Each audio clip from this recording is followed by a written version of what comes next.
Muhammad Al-Fatih adalah salah satu tokoh paling terkenal dalam sejarah Islam dan dunia. Lahir pada 30 Maret 1432 di Edirne, Kesultanan Utsmaniyah, ia adalah putra dari Sultan Murad II dan Humayatun. Sejak usia muda, Muhammad Al-Fatih menunjukkan kecerdasan dan keberanian yang luar biasa, yang kelak membawanya menjadi penakluk Konstantinopel, kota yang telah lama menjadi impian para pemimpin Muslim. Sejak kecil, Muhammad Al-Fatih dididik dengan sangat ketat. Ayahnya, Sultan Murad II, mengirimnya ke Amasya untuk memerintah wilayah tersebut sebagai bagian dari tradisi Utsmaniyah yang mengutus para pangeran muda untuk belajar memimpin. Di sana, ia belajar dari para guru terbaik, termasuk Maula Ghurani dan Syaikh Muhammad Syamsuddin bin Hamzah, yang sangat mempengaruhi pandangannya tentang pentingnya penaklukan Konstantinopel. Muhammad Al-Fatih dikenal sebagai seorang yang sangat cerdas dan menguasai berbagai ilmu pengetahuan, termasuk matematika, astronomi, dan strategi militer. Ia juga menguasai 8 bahasa pada usia 21 tahun, menunjukkan betapa luasnya pengetahuannya. Pada tahun 1444, Sultan Murad II turun tahta dan menyerahkan kekuasaan kepada putranya yang baru berusia 12 tahun. Namun, situasi politik yang tidak stabil memaksa Murad II untuk kembali berkuasa 2 tahun kemudian. Setelah kematian Murad II pada tahun 1451, Muhammad Al-Fatih kembali naik tahta dan mulai merencanakan penaklukan Konstantinopel dengan lebih serius. Penaklukan Konstantinopel bukanlah tugas yang mudah. Kota ini telah dikepung sebanyak 28 kali sepanjang sejarah sebelum akhirnya jatuh ke tangan Muhammad Al-Fatih pada tahun 1453. Untuk mencapai tujuannya, Muhammad Al-Fatih melakukan berbagai persiapan matang, termasuk memperkuat angkatan laut dan daratnya, serta membangun benteng Rumelihisar di tepi Selat Bosporus untuk memotong jalur suplai ke kota. Salah satu langkah paling inovatif yang diambil oleh Muhammad Al-Fatih adalah memindahkan kapal-kapalnya melalui daratan.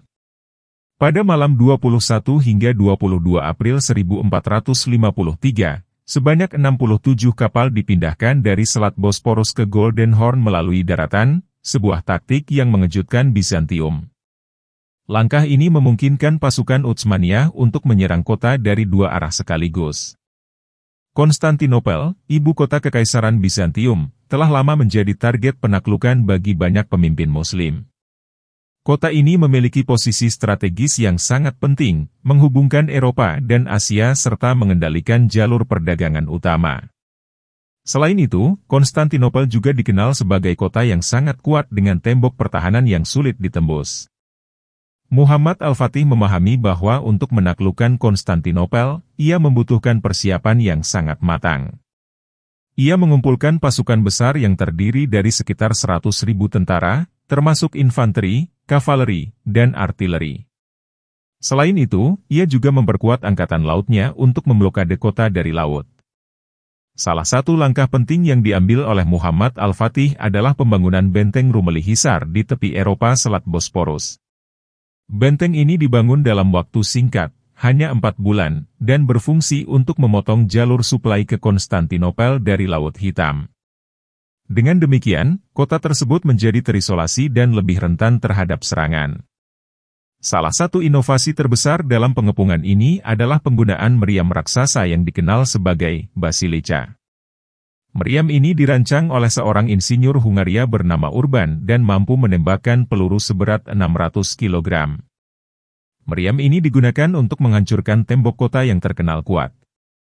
Meskipun meriam ini membutuhkan waktu lama untuk diisi ulang dan seringkali mengalami kerusakan, dampaknya terhadap tembok kota sangat signifikan. Selain serangan darat, Muhammad Al-Fatih juga merencanakan serangan dari laut. Namun, armada Bizantium yang ditempatkan di Golden Horn, sebuah teluk sempit yang dilindungi oleh rantai besar, menghalangi akses langsung ke kota dari laut. Untuk mengatasi hal ini, Muhammad Al-Fatih melakukan langkah yang sangat inovatif. Ia memindahkan kapal-kapalnya melalui daratan. Pada malam 21 hingga 22 April 1453, sebanyak 67 kapal dipindahkan dari Selat Bosporus ke Golden Horn melalui daratan yang licin dan berbukit. Kapal-kapal ini ditempatkan di atas balok kayu yang dilumuri lemak untuk memudahkan pergerakan. Langkah ini mengejutkan pasukan Bizantium dan memungkinkan pasukan Utsmaniyah untuk menyerang kota dari dua arah sekaligus. Pengepungan Konstantinopel dimulai pada 6 April 1453. Pasukan Utsmaniyah mengepung kota dari semua sisi, sementara meriam-meriam besar mulai menembaki tembok kota. Pasukan Bizantium, yang dipimpin oleh Kaisar Konstantinus XI, memberikan perlawanan sengit. Mereka menggunakan berbagai taktik pertahanan, termasuk memperbaiki tembok yang rusak dan melancarkan serangan balik. Selama pengepungan, pasukan Utsmaniyah melancarkan beberapa serangan besar terhadap tembok kota.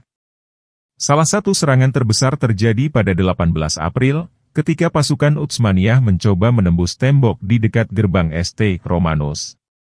Meskipun serangan ini gagal, pasukan Utsmaniyah terus menekan pertahanan Bizantium. Pada 22 Mei, sebuah gerhana bulan terjadi, yang dianggap oleh banyak orang sebagai pertanda buruk bagi Bizantium.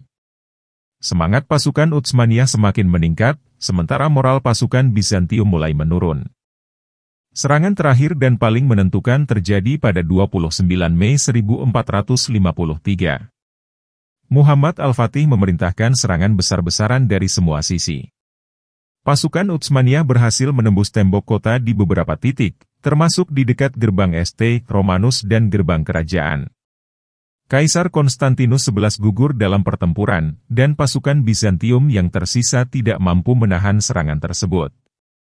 Pada pagi hari 29 Mei, pasukan Utsmaniyah berhasil memasuki kota dan mengibarkan bendera mereka di atas Hagia Sophia, simbol kemenangan mereka. Penaklukan Konstantinopel pun resmi terjadi. Setelah penaklukan, Konstantinopel diganti namanya menjadi Istanbul dan menjadi ibu kota baru Kesultanan Utsmaniyah. Kota ini kemudian berkembang menjadi salah satu pusat kebudayaan, ilmu pengetahuan, dan perdagangan terbesar di dunia. Muhammad Al-Fatih dikenal sebagai pemimpin yang bijaksana dan adil. Setelah penaklukan, ia memberikan kebebasan beragama kepada penduduk kota dan memperlakukan mereka dengan baik. Ia juga memulai berbagai proyek pembangunan, termasuk masjid, sekolah, dan rumah sakit, yang menjadikan Istanbul sebagai pusat peradaban Islam. Penaklukan Konstantinopel oleh Muhammad Al-Fatih memiliki dampak besar terhadap sejarah dunia. Penaklukan ini menandai berakhirnya Kekaisaran Romawi Timur dan membuka jalan bagi penyebaran Islam di Eropa Timur. Selain itu, penaklukan ini juga memperkuat posisi Kesultanan Utsmaniyah sebagai kekuatan besar di dunia dan menginspirasi banyak pemimpin Muslim setelahnya. Penaklukan Konstantinopel oleh Muhammad Al-Fatih menandai berakhirnya Kekaisaran Romawi Timur dan awal dari era baru dalam sejarah dunia. Kota ini kemudian diganti namanya menjadi Istanbul dan menjadi ibu kota Kesultanan Utsmaniyah. Penaklukan ini juga membuka jalan bagi penyebaran Islam di Eropa Timur dan memperkuat posisi Utsmaniyah sebagai kekuatan besar di dunia. Muhammad Al-Fatih tidak hanya dikenal sebagai penakluk, tetapi juga sebagai pemimpin yang bijaksana dan adil. Setelah penaklukan, ia memperlakukan penduduk kota dengan baik dan memberikan kebebasan beragama kepada mereka. Ia juga membangun berbagai infrastruktur penting, termasuk masjid, sekolah, dan rumah sakit, yang menjadikan Istanbul sebagai pusat kebudayaan dan ilmu pengetahuan. Salah satu kebijakan penting Muhammad Al-Fatih adalah memberikan kebebasan beragama kepada penduduk kota. Meskipun Istanbul menjadi pusat Islam, penduduk Kristen dan Yahudi diizinkan untuk menjalankan ibadah mereka dengan bebas. Gereja-gereja dan sinagoga-sinagoga tetap berfungsi, dan komunitas-komunitas ini diberikan perlindungan oleh pemerintah Utsmaniyah. Istanbul menjadi pusat perdagangan yang sangat penting, menghubungkan Eropa dan Asia. Pelabuhan-pelabuhan kota dipenuhi dengan kapal-kapal dari berbagai negara, membawa barang-barang dagangan seperti rempah-rempah, sutra, dan barang-barang mewah lainnya. Ekonomi kota berkembang pesat, dan Istanbul menjadi salah satu kota terkaya di dunia pada masa itu. Istanbul berkembang menjadi pusat kebudayaan yang kaya dan beragam. Seni, musik, dan sastra berkembang pesat di bawah patronase Sultan dan bangsawan Utsmaniyah.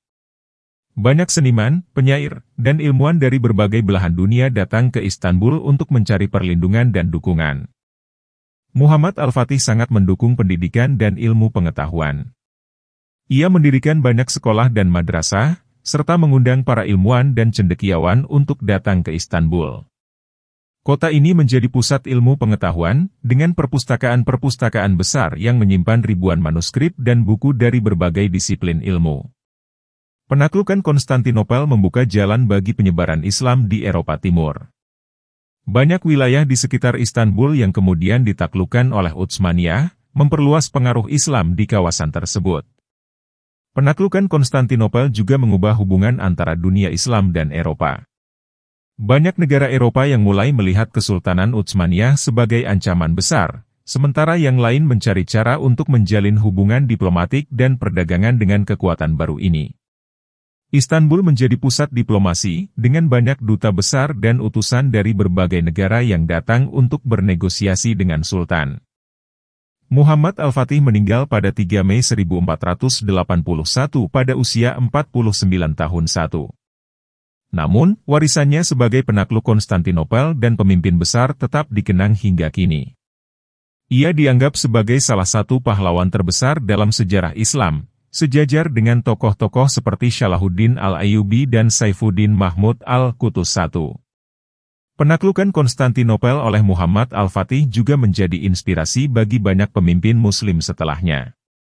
Keberhasilannya menunjukkan bahwa dengan persiapan yang matang, strategi yang cerdas, dan semangat juang yang tinggi, impian yang tampaknya mustahil dapat diwujudkan.